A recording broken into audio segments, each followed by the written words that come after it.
আমি আফরিন। ঘটনাটির সময়কাল ছিল ২০০৭। আমি তখন 7-এ পড়তাম। বলা বাহুল্য, আমরা ও আমার মামার পরিবার একসাথে থাকতাম।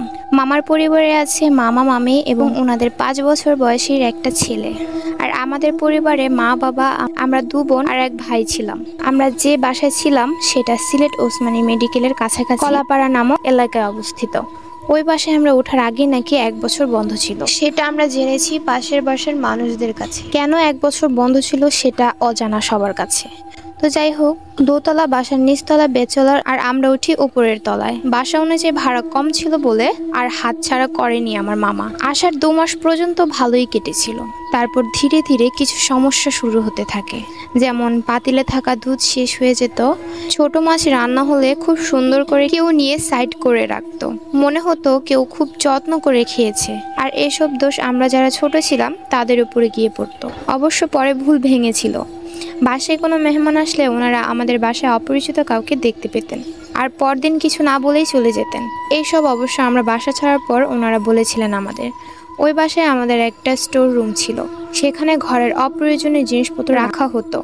সেটা রান্নাঘরের পাশেই ছিল। তো আম্মু একদিন সবার খাওয়া শেষে রান্নাঘরে খাবারের প্লেট নিয়ে খেতে বসলেন। উনি খাওয়ার সময় ওনার মনে হলো কেউ কোনো বস্তা টেনে নিলে যেরকম শব্দ হয় ঠিক সেই রকম শব্দ হচ্ছে, আর সেটা স্টোর রুম থেকেই আসছে। উনি প্রথমে পাত্তা না দিলেও পরে বুঝতে পারেন শব্দটা উনি ঠিকই শুনেছেন, আর স্টোর রুমেই হচ্ছে। ব্যাপারটা অদ্ভুত যে একটা বন্ধ ঘর থেকে এমন শব্দ আসবে কেন। তো যাই হোক, বাসার সামনের দিকে একটা রুম অনেক বড় থাকায় আমার মা আমার জন্য ওই রুমে খাট রাখার ব্যবস্থা করে দেন।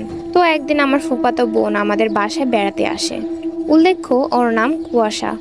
সময়টি ছিল ডিসেম্বরের শীতে আর স্কুল ছুটির সময় ছিল। ও ছিল সবচেয়ে কাছের এবং প্রিয় বোন ও বান্ধবী। ও আসলে আমাদের রাত ফুরাতো, কিন্তু কথা শেষ হতো না।